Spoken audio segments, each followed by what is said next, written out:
All right, I want to kind of touch on something that we've been circling around the whole time. Anyway, you keep mentioning Tony Robbins and Gary Vee and all these people. It sounds like you invest in yourself a lot. Again, it's kind of like the surround yourself. It's like a virtual surrounding yourself with people who believe in you.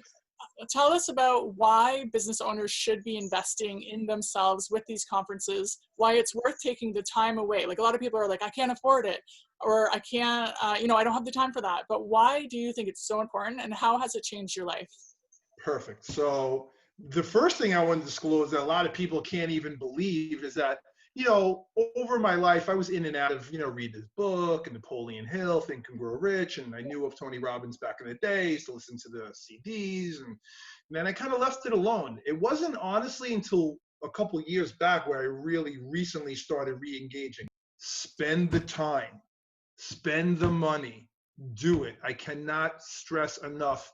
Everyone needs it. Everyone needs a push. Everyone needs a coach. Even the top athletes, movie stars, superstars, whatever field you're in, they have coaches.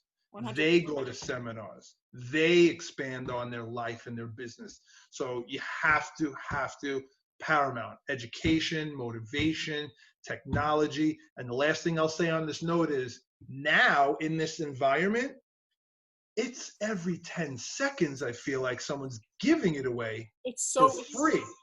There's no excuse anymore. Zero. First of all, zero. I've sent hundreds of links, hundreds of people. I say, get on every time I get something. Go on this live call. Go on this seminar. Go in this group. Go and Rise Up.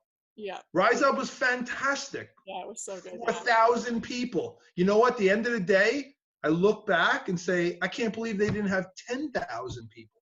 Like, who is getting this link and saying, you know what? I'm so busy from 1 to 2 o'clock that I can't better myself because I need to watch Netflix, because I need to sleep in, because I want to go to the pool. Guess what? There's 168 hours in a week.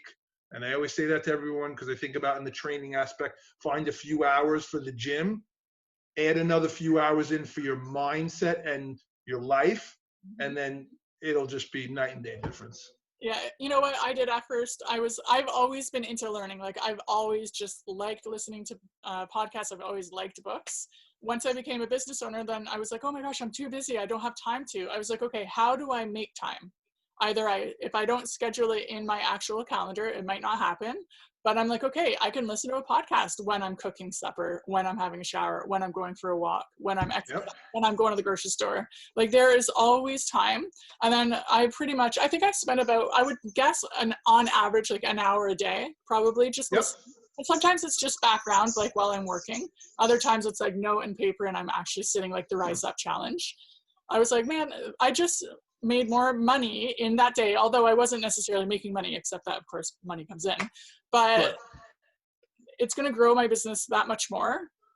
And that's why it's called an investment. Yeah, I promise you. And man, I was thinking about that one day. Were you on when it was 8 hours? It was over 20 speakers. Yeah, that was so long. I mean, when was the last time to hear 20 speakers, which offhand, at least 4 were billionaires, another half a dozen probably worth 50 to a few hundred million. They're the best of the best. How do you not listen to that?